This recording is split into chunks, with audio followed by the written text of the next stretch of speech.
Since 2000.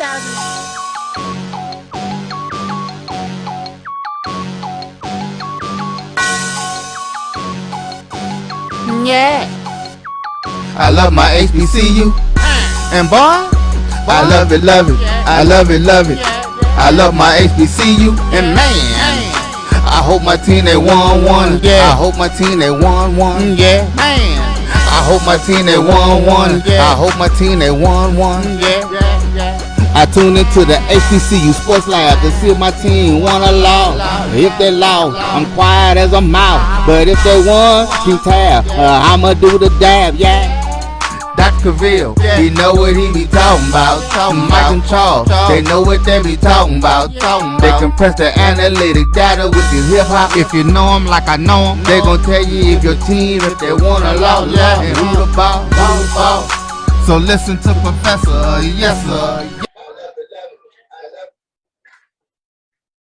This is Dr. Cavil with Inside the HBCU Sports Lab with Mike Washington, Charles Bishop. Welcome to episode 213 of Inside the HBCU Sports Lab radio show and podcast. The show that's covering the sporting HBCU diaspora, all things HBCU sports, from institutions large and small, from NEIA to the NCAA. We share insights and information on the HBCU sports culture, HBCU athletic aesthetics, facilitate the story of HBCU athletic programs and the business of HBCU sports. I'm your host, Dr. Kenyatta Cavil, with my co-host, Mike Washington, Charles Bishop. We're filming from our home studios in Sydney, Signal Live to Case-Way, 12:30 a.m. Studios with the Texas Radio Hall of Famer, Ralph Cooper, in a beautiful home of Texas Southern University from Houston, Texas. Today's episode of Inside the HBCU Sports Lab is sponsored by THG Agency. THG Agency is a company that provides sporting and education consulting and data analytics. With that being said, let me jump into it. How you doing, Mike? I'm doing good, Doc. I'm up here in the upper northeast. It's about 20 degrees on average, colder than it is in Texas. I'm sorry, 25 degrees colder than it is in Texas, but I love this brisk, cool air. Looking forward to this weekend, baby. No, they're doing too much. I know you're military. It's all in your mind. I already know what you're going to say. It's all in your mind. The cold is all in your mind, I'm telling you. Yes, you can have all that in the mind. What's going on, Charles? Doing great, Doc. It is championship week. Looking forward to the SWAC championship this weekend. Tremendous call the other day in terms of listening to the coaches on the media call the other day. So looking forward to this weekend. This is going to be fun. Charles, there's a game going on this weekend? I heard there's a game going on this weekend. Hold on. Yeah, I heard there's a game going on this weekend in Jackson. In Jackson. The catfish will be frying. There you go. Amongst some other things frying as well. With that being said, let's get into some news. I'm going to send this off to you, Charles, as a golf aficionado. I know that this has hit heavy with you, just like all of us, but particularly for you and your affinity for the sport of golf. Go ahead and lead us off with that. Yeah, we'll start off on a sad note. The passing of Lee Elder, who in 1975 he became the first black man to compete in the Masters tournament. So it's a huge loss for the African American golf community, a huge loss for the golf community at whole.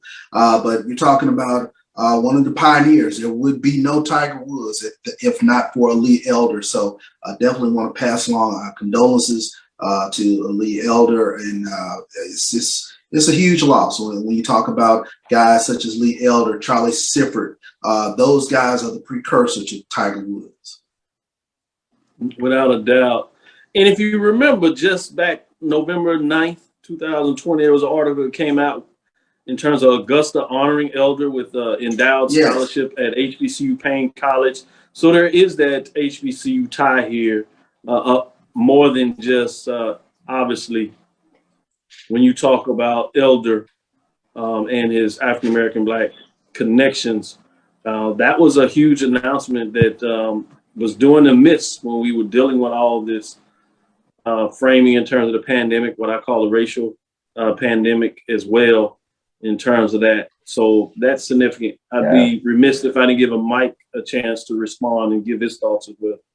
Yeah, it was a big deal because my uncle could not play golf, my parents, but they knew Lee Elder. So they didn't know a thing about the game, but they knew who he was.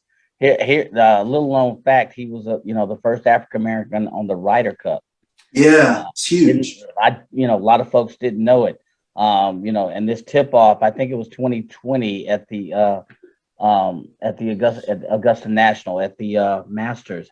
He couldn't swing a club, but I thought it fitting that they honored him and the crowd cheered him when about 30 years previous to that, they were booing him and getting death threats. He couldn't sleep in the same hotel as the other players. So he had to endure a lot to pave the way for Tiger Woods. So ultimate respect. He pushed Jack Nicklaus to a 5-hole playoff near his hometown. A lot of people don't know that. So much respect to Lee Elder. So I don't golf as much as CB. I've gotten back into the game, but much respect. So much respect. Great points made by both. As we get a little more into it, shout out to the lab listeners out there. Sarah Beverly, Judith Miller, Ricky Burden is in the lab. A.D. Drew is on, making sure that he gets a part of this lecture. Jerome G. Sutton, I should say, SWAC Championship Week. Let's go, Cats. So he's into this championship as well. Sounds like he's wanting to keep it in the East. I see that. Karen Griffin, college football coaching carousel is turning around. Yes, and that's going to go all the way and affect HBCUs. We're still waiting on some announcements.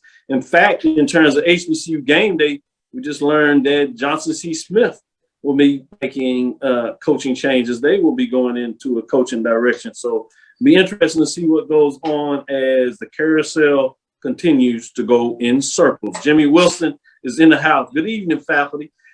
Give a shout out to Jimmy. It's his time of the season. He's in basketball waiting to get in the conference. And we had a little nice displacement as you get away from your games on Saturday, getting prepared for the SWAC championship game. You had a lot of HBCU Division I matchups. Obviously, Division II NIA is in some swing, so you can get some of those matchups. But this past Sunday, you had the Chris Paul Invitational, where you saw some matchups between HBCU programs, collegiate matchups, conference matchups.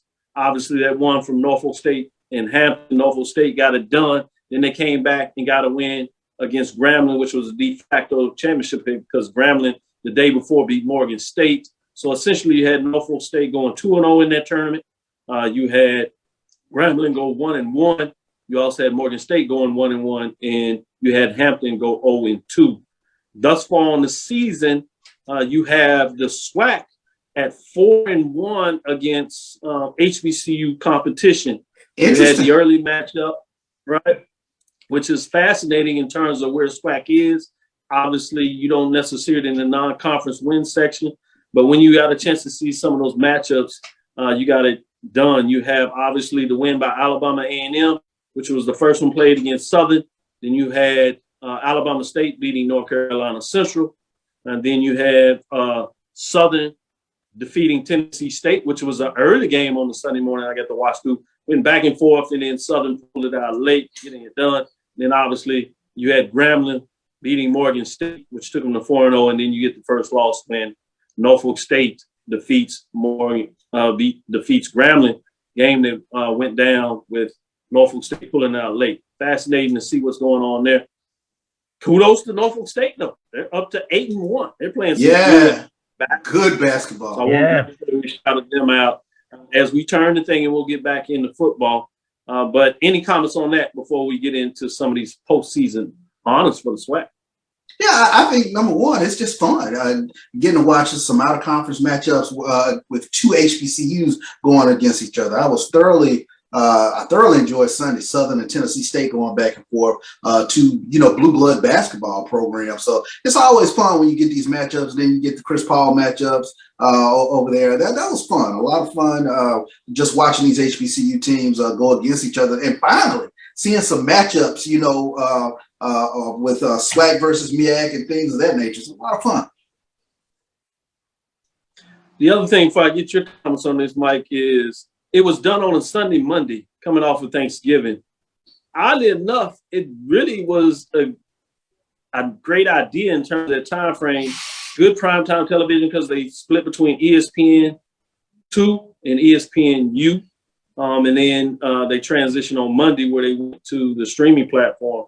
But I'm like, I plan to check that out next year. Now, it's my understanding that the original plans are having it in Bahamas. So it's going to be interesting to see if they like what took place and they keep it in Phoenix, or will they transition and move it to Bahamas. Either way, if they stick with that Sunday, Monday type format, that's something that I might like to do. You can get your Thanksgiving in, spend your time with family, and then take off and see some good D1 HBCU basketball. He also obviously does the Division II program, which took place a couple of weeks ago that we talked about. But any final thoughts on that for you, Mike?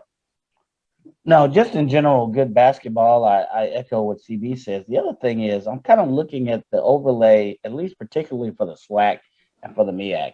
And we've looked at it at this point and said, hey, they're playing out of conference games. But I don't know, just at a bird's eye view, it looks like both sides, both divisions are doing much better against out of conference competition. Southern has a win against Tulane. Alcorn has, a win. It's not much. I don't know this, I'd have to dig deeper into the data. Alcorn has a win against like a Milwaukee. So it just seemed like I've seen it times in the past where, we start off the season and out of 90-something games, SWAC schools only won 3 or 4 of those games. It seems like much more this year. I don't know if it's higher competitiveness. I don't know what it is, but that's just my early summary and assessment on what I've seen thus far. No, I think you make a great point. Shout out Jackson State. Got a big win. Louisiana, yeah. It was a big win. So I think you're right on the money when you talk about it's more Division I wins, at least at this point already on the season. I think it's scheduling a better, if you would. And I know that's been a priority for Dr. McCullough. Charles, the commissioner. So I think that's been part of it. And then I think there is a better play in the conference. They're going to have a lot more to step up to get it done, but it is nice to see. Let's get into some of these SWAC announced 2001 football postseason honors. Obviously, you have Alabama A&M McKeel Glass was selected Offensive Player of the Year, while Florida A&M's Isaiah Land was tabbed Defensive Player of the Year. Jackson State James Houston was named Newcomer of the Year, and Jackson State Shador Sander was selected Freshman of the Year accolades, while Jackson State Deion Sanders was tabbed Coach of the Year. Cody, as he liked to say on the press conference, that had me rolling in that, as he's going to go get a chain because somebody asked him about recruiting. Obviously, he was joking, but I was like, that's pretty cool. I know that's right. Go ahead.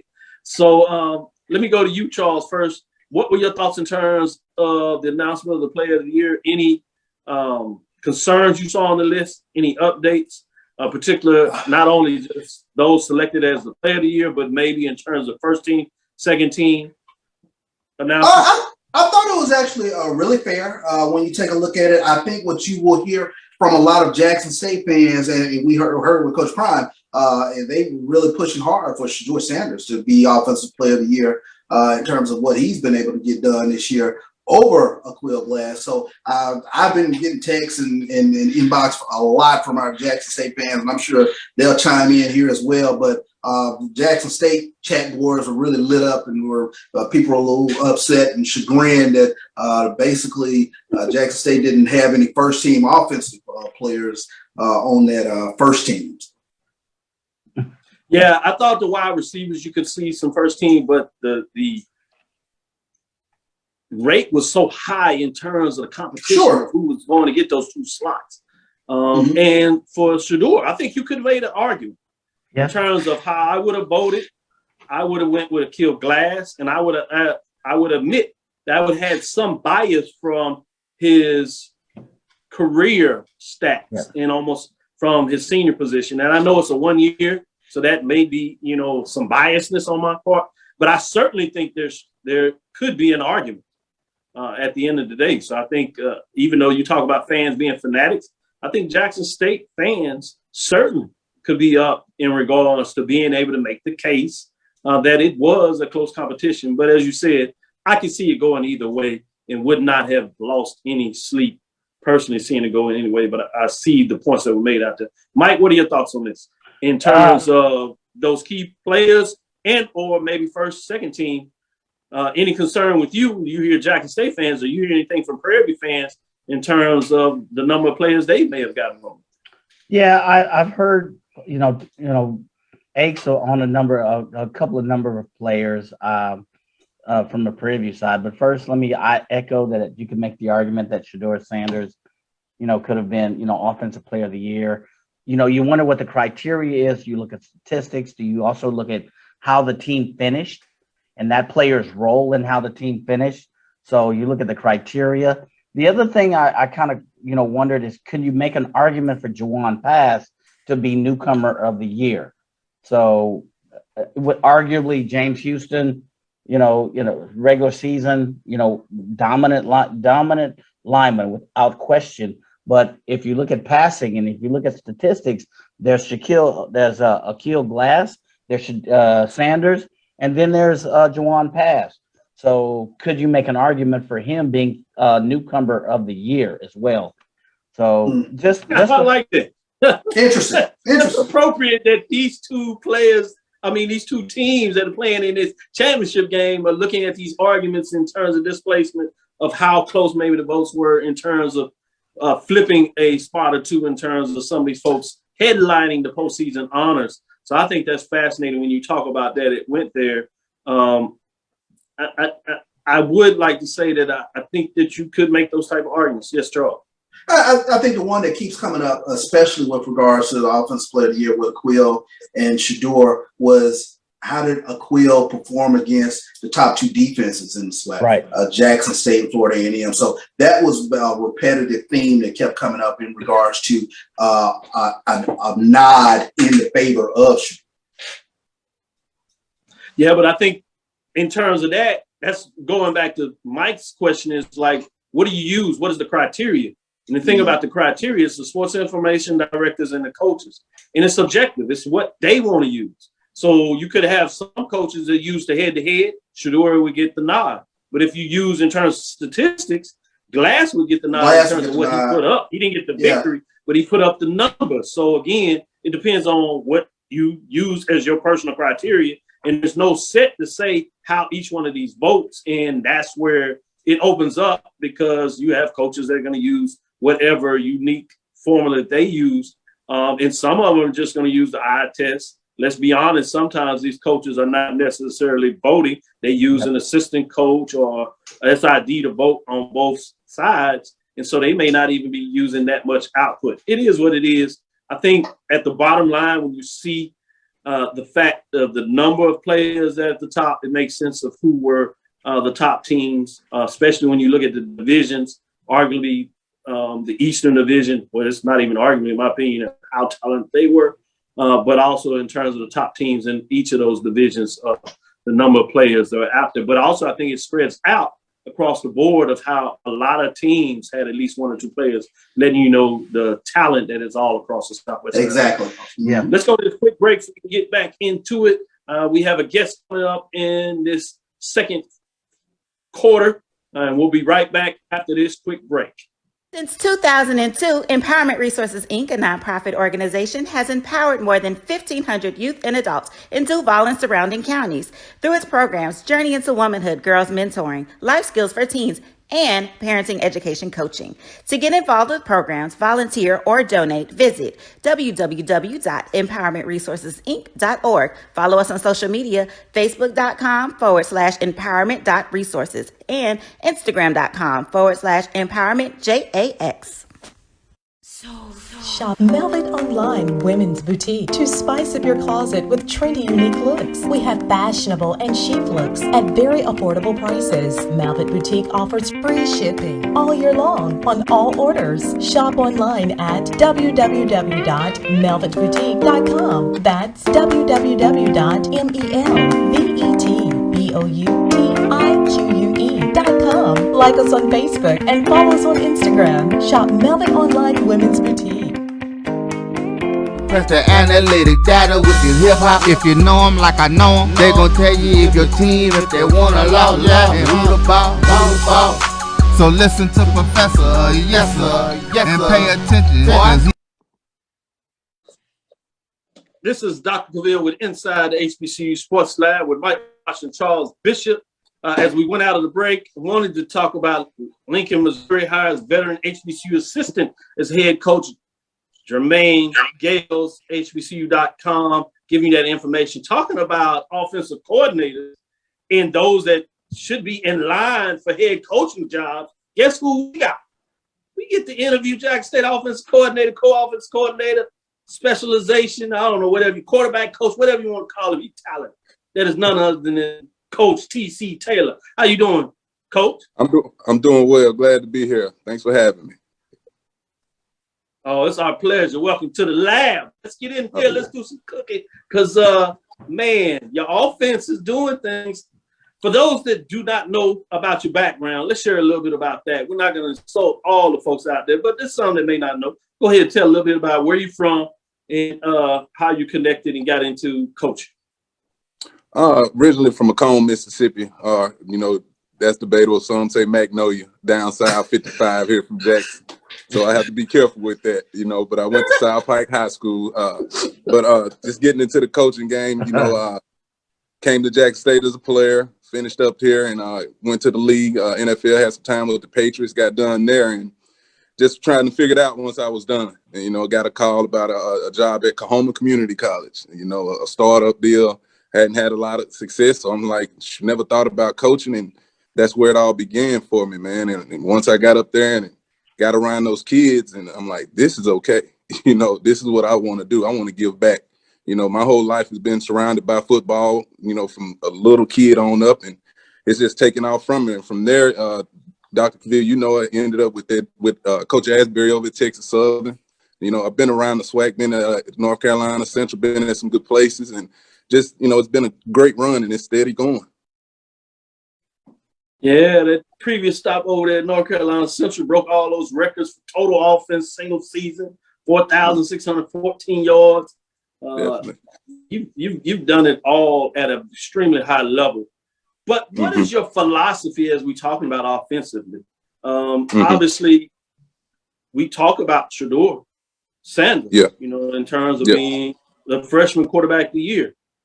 Yeah. The talent was there. People were questioning in terms of star status. May have started off a little slow, but then there was a slight transition, a break, and he seemed to zoom without question after that. What is your philosophy on offensively? Anytime that I get the opportunity or a blessing to call plays, the first thing I like to do is sit down and see what the personnel is like. What are my players going to allow me to do? I'm not a guy that carries this playbook around with me and say, hey, this is what we're going to do. We're going to hang our hat on and do that. No, it doesn't work like that.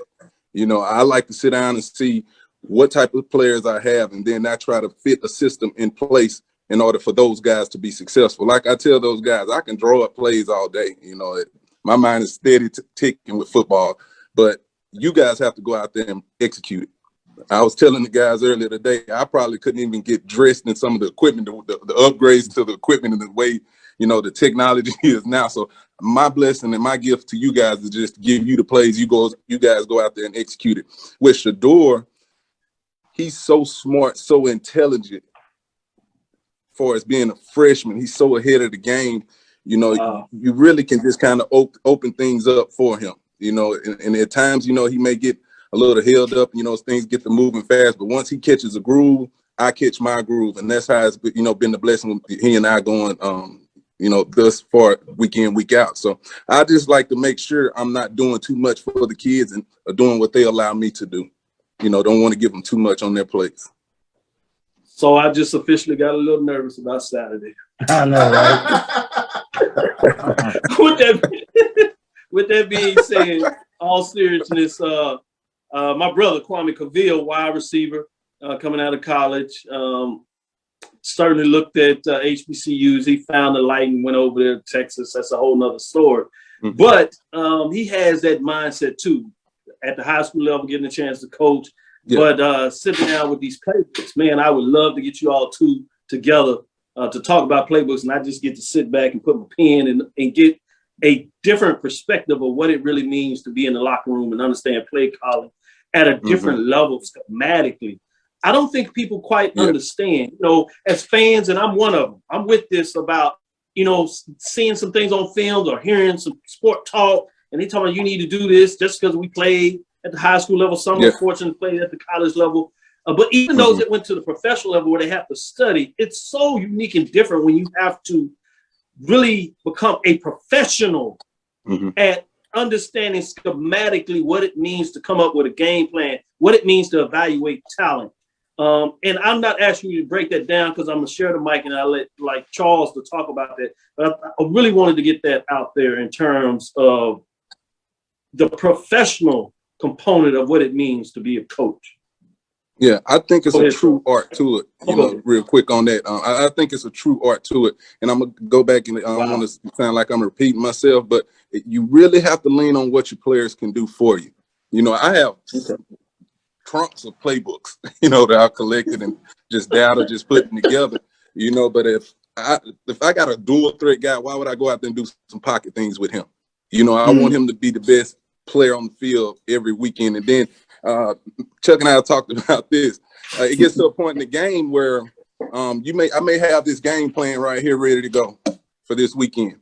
All right, but then I know at some point in the game I got to find who's ready to make a play. You know, who has that looking out, who's the guy I can go to go make a play. Because, you know, when we get held up here, it's not smooth sailing every time calling plays. You know, it's all about rhythm. Your players got to be in rhythm with you, what you call it. And I'm going to tell you the biggest thing is trust. You know, when you over there, you looking like you're kind of confused and they don't trust what you're calling, then you got a problem as a play caller. You just got to make them believe in what you're giving them. The information is solid and sound. Man, I appreciate you jumping in there and sharing with us. That's beautiful. Charles, go ahead. Yeah, TC, we've talked tremendously about just your philosophy and the way you go about looking at games and how you attack teams. But one of the things I wanted to ask about was Prairie. Just taking a look at this team overall, this opponent that Jackson State has is coming up Saturday. What are some things that really jump out with you looking at them on film? Their Coach, now quickness. this is being recorded. Be careful now, though. No, that's all right. Give it on out. And let me correct. It's not this team that they're playing. It's the Prairie View that they're playing. I just want to correct. I'm sorry. Go ahead, Coach. All right, I'm gonna answer the question though. Here we go. But no, it's a good football team. You know, they're the West Division champs for a reason. You know, they're a good football team. I think a lot of their defensive line, I think that's one of their strengths on the defensive side of the ball. You talk about a kid like Dumas, number 1, number 8 in there. Those guys are cat quick. And like I told those guys, our guys, they play with penetration. You know, they want to get on the opposite side of the line of scrimmage. So we got to be – the game is won and lost in the trenches. You know, and I think that's where they do a good job of, you know, controlling the line of scrimmage as a D-line. They got 2 good safeties over there, I think a lot of 2 very active football players, I think all conference guys that's all over the football field, you know. So the most impressive thing about them, though, to me, all 11 do a good job of getting to the football. I love guys that play hard, you know, and that's what they do. They're going to get 11 guys to the football, 11 hands to the football. They're pretty sound on defense. Not very big in stature, like I said, on the D-line, but they play with a lot of quickness, a lot of force and speed. So I'm really looking forward to the challenge. You know, we got some bigger bodies up front. See if we can get them covered up and try to establish the run and just get some things going early on. Sure. Makes sense. Go ahead, Mike. Yeah, Coach DC. So, man, you have an impressive resume. I just want to say, glad to have you on this show personally. Thank you. All jokes aside, it's an honor. So, you with your extensive experience, you know, you have younger players. You know, if this was a gumbo, what elements or what ingredients from your past, you know, whether it be NFL, your playing experience, what elements or ingredients have you taken from your past experience and infused into the offense that you see now at Jackson State, which averages 30 points a game, number 2 in the SWAC, if anything? You talked about the right relationship and trust. What other elements from your past have you infused into this offense, this offensive juggernaut that we see? This is I got 2 things that I like to talk about with my guys is passion. I played the game with passion. You got to play with your heart. Each and every play, you can't get complacent. You got to give me that each and every play. And the next thing I talk about is if you're not smiling, we're not playing well. I love football players that's out there having fun. If they're on the sideline smiling, having fun, playing carefree, then we can dial it up all day. But once we get tight, things not going as well, those frowns start showing, you know, it gets kind of tough. So that's why I try to keep them up as best as possible, whether it's good or bad. But as I like to call it a party on the sideline, you know, but a good, clean party. I want a good, clean fun. But if we're having fun and play with passion, I played the game with a tremendous passion for the game. You know, I would tear up as a player. I still do now as a coach, you know, because at times I'll be like, I wish I could just get out there and go out there and help these guys. You know, that's me being a former player. Love it. You know, and that'll never go away from me. You know, I love to win football games. You know, and I tell the guys all the time, you don't know how hard it is to win football games. You know, this thing is done from Sunday through Friday, trying to win football games. Then I get even smaller and more technical with it. It's hard getting first downs. Yep. You know what I'm saying? So Sure. we can't do that as a tense offense. We can't do that if we're not having fun. We can't do that if we're not cheering on our brother that's on the field. You know, so my thing is that passion and having fun each and every play. All right, I like that because it's not like you're out there just doing your routes and throwing. Oh, you got a team that is countering chess, you know, not checkers, where folks are doing something to stop you. You know, and that's the whole chestnut's about trying to figure it out. And playing with that passion is a lot of. I do want to have a question because of the way you talk about schematically a game of football, and academically, being a connoisseur and at the university, you know, going to class for yourself, multiple degrees in terms of what you did. What are your thoughts about designing a curriculum that really talks about, in this case, football, where you schematically look at the game? You know, we have degrees out there that talk about developing leadership, coaching leadership. We have degrees out there, sport management, about the business side of it. You know, you have athletic training or kinesiology, the physical. But I haven't seen, at least in the US, the framework of creating a curriculum directly related to a sport, in this case, your expertise, you know, football, where you look at offense, defense, and breaking down even offense from a position perspective, offensive line. Is that possible if you brought in an expert that did it at that level that could help design a academic program from that framework? I'm all about that. I think that's a great question, a great deal right there for us implementing that kind of deal, because you got a lot of guys that once they're done with school and playing the game and then they get into coaching, it's a lot of learning on the fly.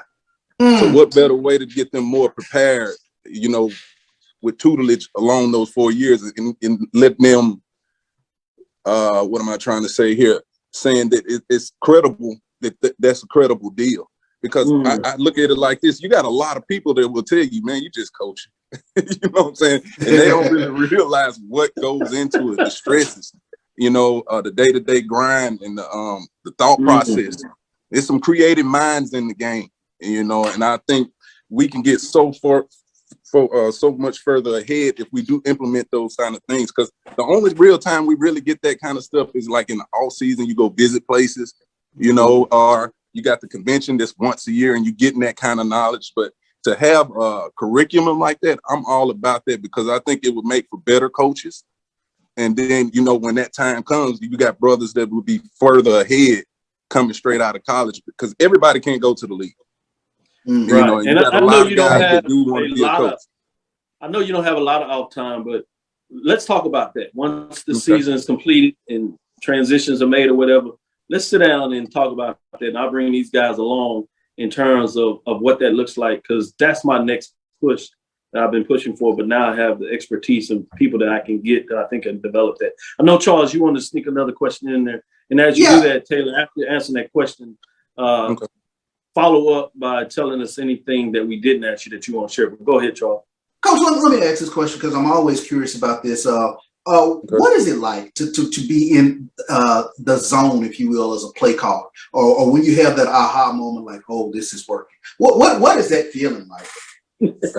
Man, I could tell you, what it was a couple weeks ago, the A&M game a few weeks back. You know, and it's nothing like when you hit the groove. I mean, it's basically you can just take that play sheet and just put it in your back pocket, because you know everybody's on the same page, and that's what it was that day. And it's like I just said, it's all about rhythm. You look at Steph Curry, when he gets hot, he's hot. When a play caller gets hot, they're hot. You know, and it's nothing like it. And I think the biggest thing for me is knowing, like, after a game like that, I know defensive coordinators study too. So if you take a game like that and we win, I think we would score, 60 plus points that game.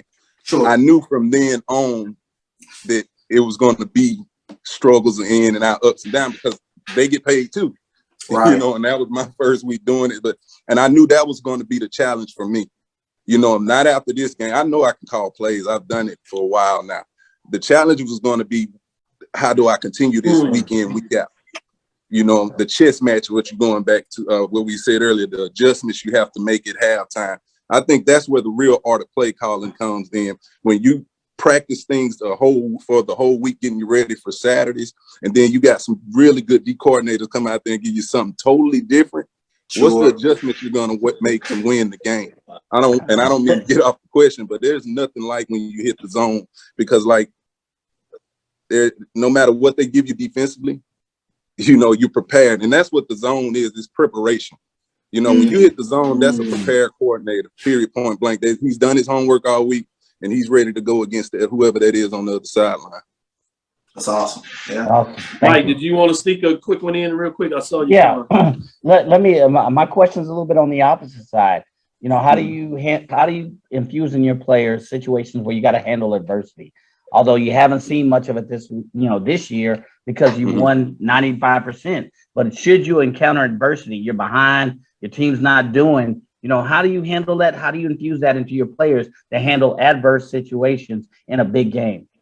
You practice situations throughout the week. You know, that's where the game is won and lost in practice to me. So say, for instance, I got this play that's going to designed to beat cover 4, basically. So in the preparation through the week, I'm going to give him cover 3.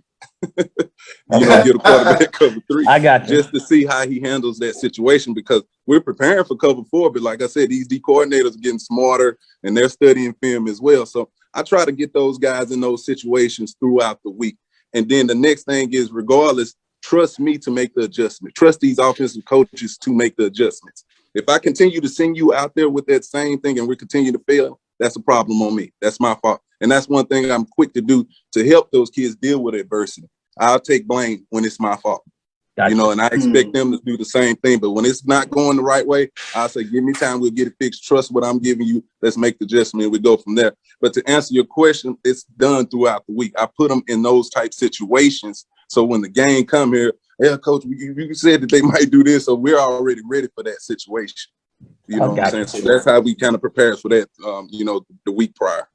All right. Thanks, coach. My producer's in my ear, so I'm going to get in trouble, but I'd be remiss if I didn't give you a couple of minutes to say anything that we didn't ask you that you want to share to our viewership. Just want this weekend, you know, I'm really looking forward to it. This championship game being held here at Jackson State University, man. I'm anxious to see the crowds. It's going to be huge. And I'm going to say this too, like, this is a special run for me because I'm going to tell you this. I was in the MEAC conference and I went to the Celebration Bowl as a coordinator, and here it is now. Then jumped over in the SWAC and has an opportunity to go to the Celebration Bowl as a coordinator. And this time I plan on finishing the deal. I don't want to sound cocky when I say that, but that's what it means to me. You know, I believe in my HBCUs. I love my HBCUs. I'm a product of HBCUs, and you know, and I bleed HBCU football. So I'm excited about this whole deal. I'm just excited about, you know, the future in itself. Wow. Man, you talk about having fun. I see it on your face. You talk about being home. I saw it. I like that smile, but that's what it's supposed to be. It's supposed to be that you deserve it, you earn it. We want to say thank you for your time. I know your schedule is busy. You got to get to it because you are preparing as well for that championship run this weekend. Hopefully we can do our part in making sure that it's not all fun, but we'll see what that means. But in all good candor, I do want to say go Tigers. Get it done. I appreciate that, man. Go Tigers. Yeah. Go Tigers. We going to this break, Dr. Wiz. Okay. No, thanks, Coach. Appreciate you, Coach Taylor. Take care. Hey, let me say this. I appreciate everything y'all do for HBCUs, man. Let's keep this energy going, man. I appreciate you guys, man. You can count on that. For sure. All right. Y'all take care. Thanks for having me. After this quick break. All right. Take care.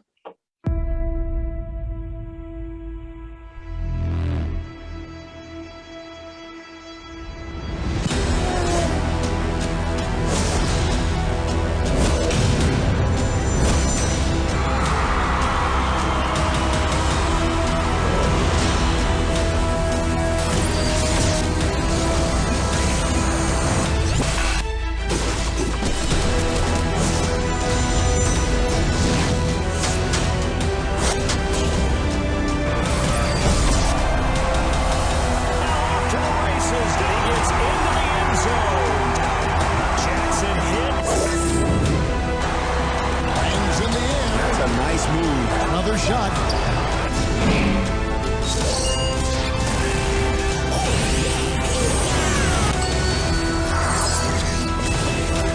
One enemy remaining.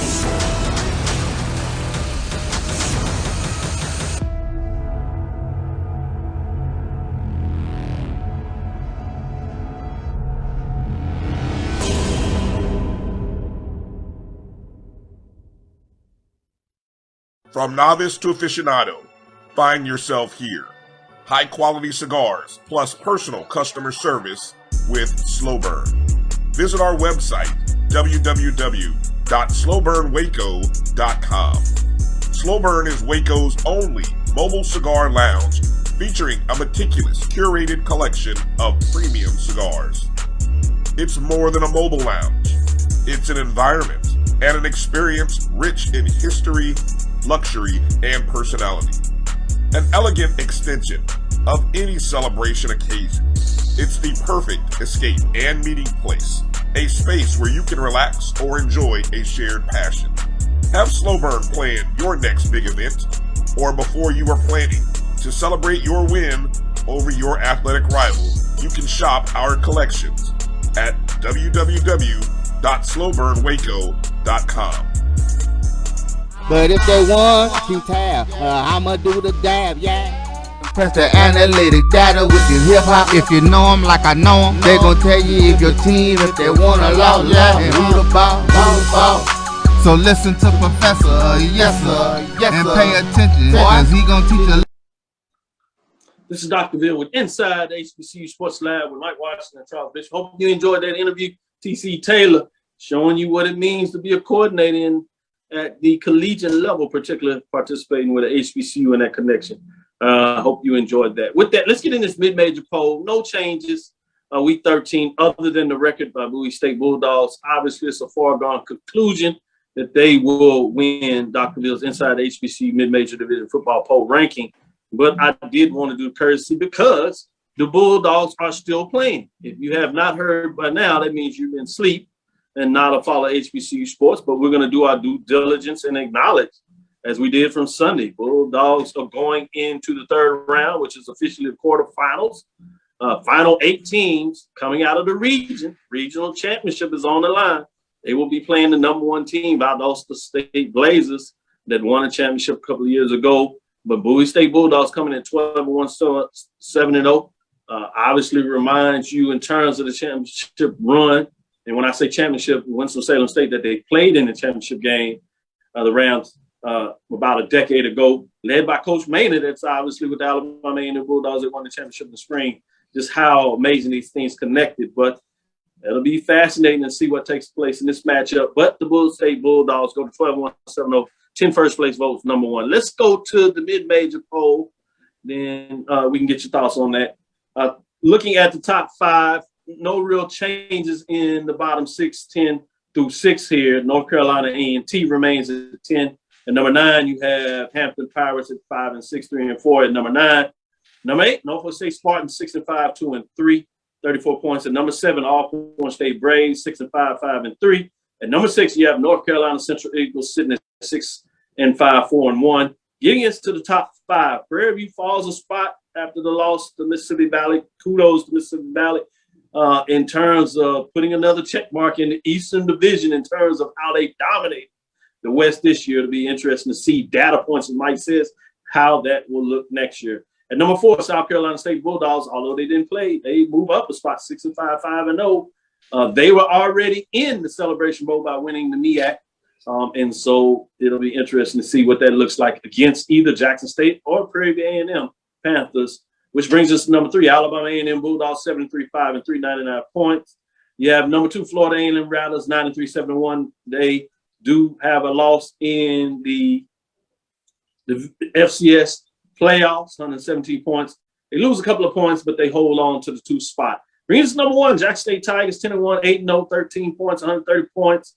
All first place votes clearly at this point the number 1 team, and they go in holding that number 1 ranking, which will be a 1 versus 5 ranking according to our poll in the SWAC championship game. Charles, thoughts? You know, I'm going to give a ceremonial, others receiving votes.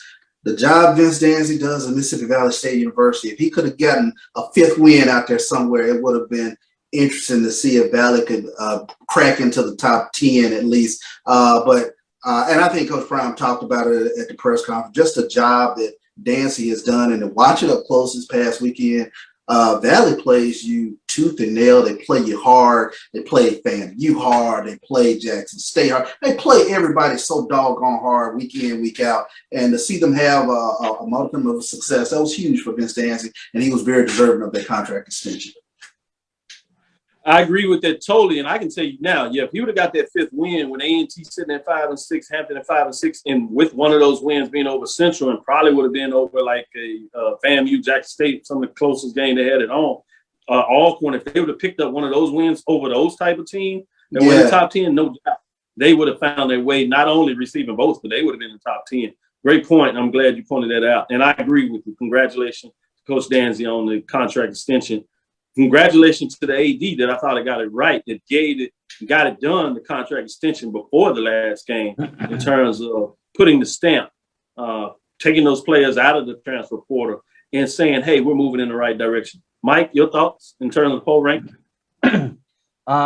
Couple of things. Valley, I will say it. I'm not going, Valley. I'm not going to do that today. I saw them play a whole game from quarter to quarter to quarter to quarter. They played tough. That defensive line was tenacious. Prairie View, I think, had like 80 yards on rushing. They dominated the line of scrimmage without question par excellence. So this is a team that's on the up and up. So I recant a little bit of that. I wish you'd like to see them get a few more wins, but I will recant that. Okay, Valley fans, there you have it. That's about all you getting. So, but hats off to Coach Danzy. Again, I can't say that enough. The other thing is you have South Carolina State up in the top 5. Okay, they're going to the Celebration Bowl, but they didn't. Their major game was Jackson State, which put 61 on them, I believe. Alabama A&M. I'm sorry, Alabama A&M. So they, if you look at strength of schedule as part of this poll, I don't know, because Prairie View had Texas A&M. They had a tough University Incarnate Word that is in the playoffs. So that's fair. If you look at strength of schedule as part of this poll, it would kind of order a reshuffling of the poll, so to speak. That's my only point with South Carolina State. They have come on a little late. No, I think that's a fair analysis and a great point. And there is a strength of opponents and scheduling in the poll, but also I think you got to be open to the fact in terms of when those losses took place. Yep. And so sometimes your scheduling just works out for you.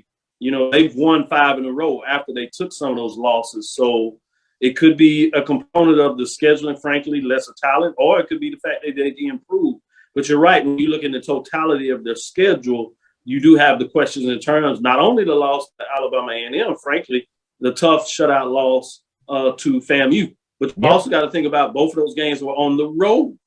And so how much do you weigh a road loss versus home win, Bethune-Cookman in terms of those kind of things? And frankly, just when you win. But I would imagine if South Carolina State continues to roll, they win, they get a win over a Prairie View, which is going to be a top 5 team, or Jackson State, which is the number 1 team in the celebration. Somehow they're able to pull it off. Then all of a sudden it justifies that ranking and they move up a little bit. If they get trounced in the Celebration Bowl, the bottom's going to fall out. They're going to fall precipitously from 5. So you also got to look at this in a moment in time, not in regards to where teams are going to finish based on what takes going on. And so those are things that you kind of would consider. With that, let's get into our last break. We'll be right back after this, and we'll talk about this championship match. It's never too early to plant the seed, to share the tradition, and instill a sense of pride in your HBCU with your little ones. HBCU Pride and Joy Children's Boutique helps you share your school spirit with a wide selection of adorable kids apparel and accessories officially licensed from your favorite HBCU. Visit hbcupridejoy.com and follow us on all social media at HBCU Pride Joy on Facebook and Twitter. compress the analytic data with this hip hop. If you know them like I know them, they gon' tell you if your team, if they wanna lose, and who the ball, So listen to Professor, yes sir, and pay attention, cause he gon' teach a lesson. This is Dr. Cavil with Inside HBCU Sports Live with Professor Bishop, Professor Washington, breaking down these matchups. Let's start, as we said, Bishop, Bowie State, I should say the Bulldogs go up against Valdosta State Blazers. That's 12-1 overall, 7 from the conference race. Yeah, the Blazers at a 10-1, 6-1. Mike, what are your thoughts in terms of this quarterfinal matchup between the number 1 team in the nation and obviously the number 1 team at the mid-major level in my poll ranking, Bowie State? Yeah, I think you know they're getting up to that next level. Valdosta State is really tough on both sides of the ball.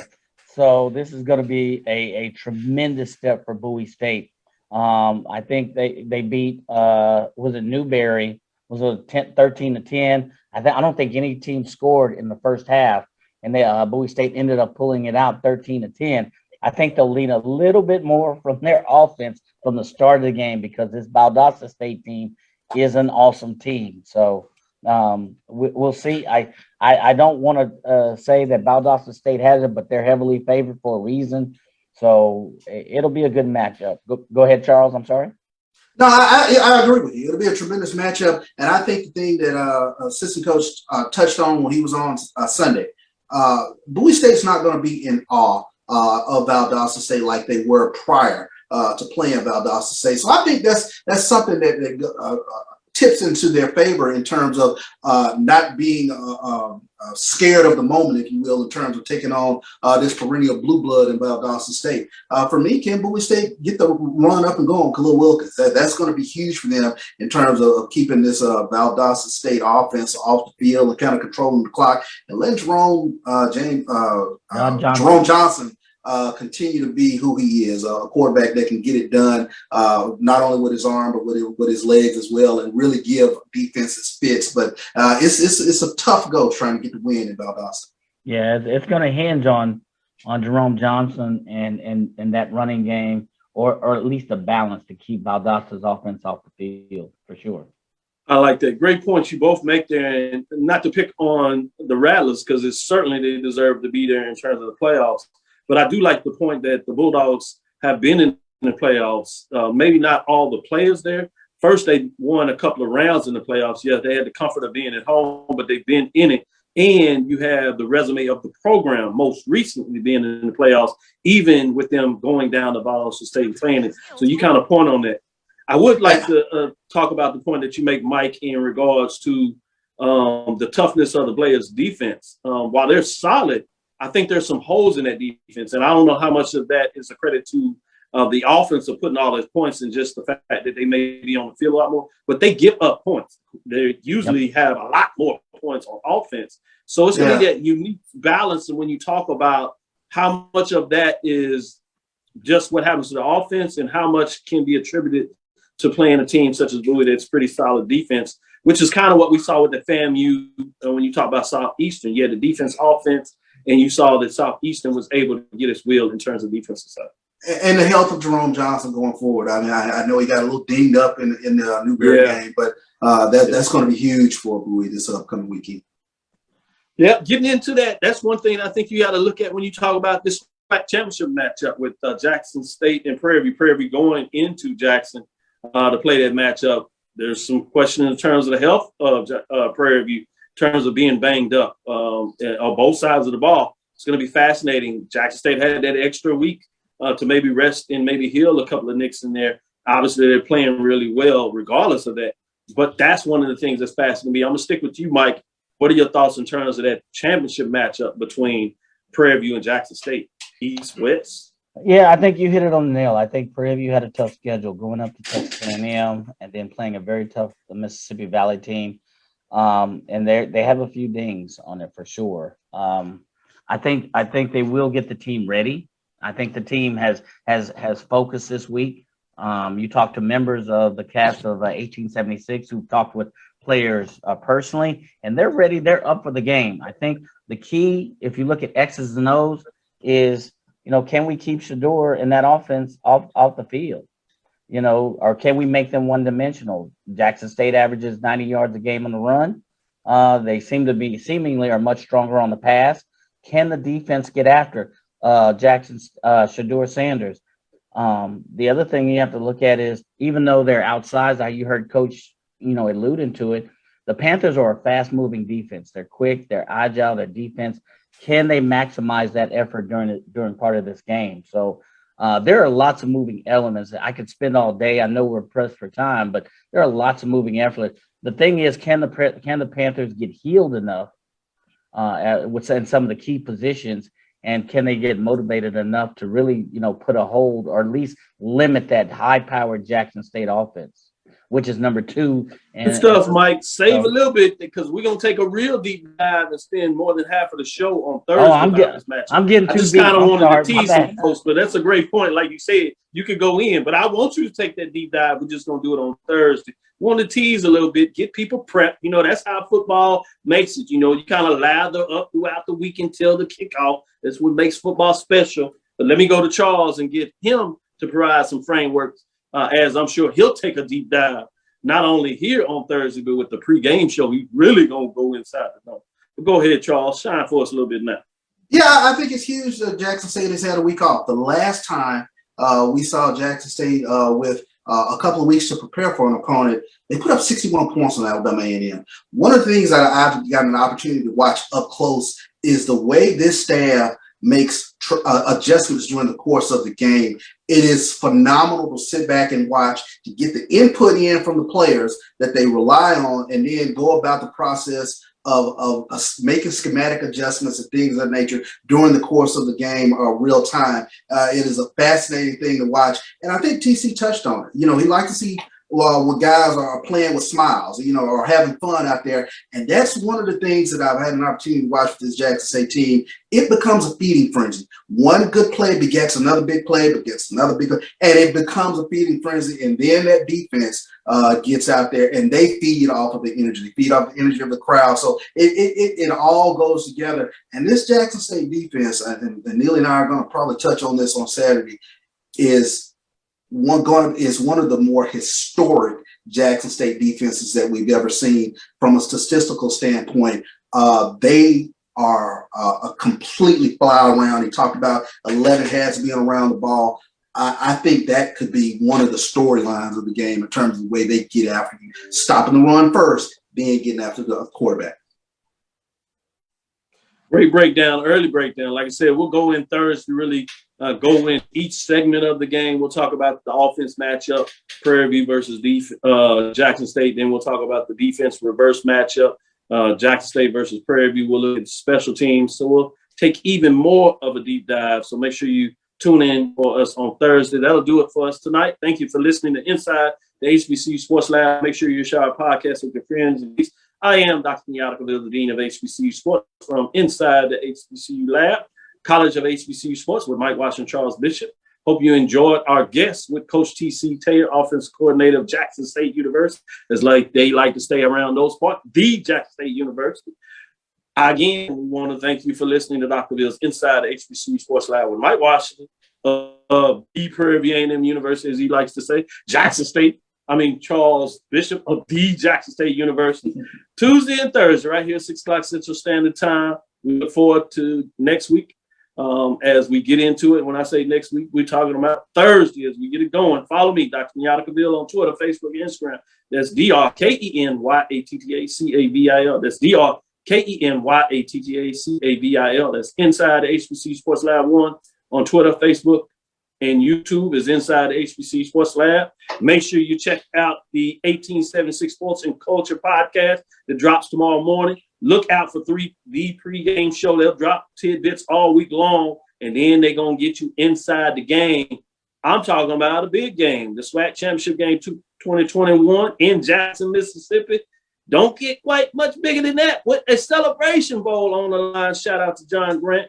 In terms of what will be going on in Atlanta, will Deion go home to Atlanta, or will there be, in many people's eyes, a major upset from the Panthers, saying they're going to crash the party? Do they get back to Atlanta when they were there last time with that MEAC SWAC challenge where they had a great matchup against North Carolina. So it'll be fascinating to see because everybody has their opinion on who gonna get it done, why, who's gonna get it done. But we'll tell you our thoughts on Thursday. Stick with us. We'll be right back. With that being said, dream big, continue to move forward. We will talk with you soon. Charles. Of course. Mike. Lecture. Dismiss.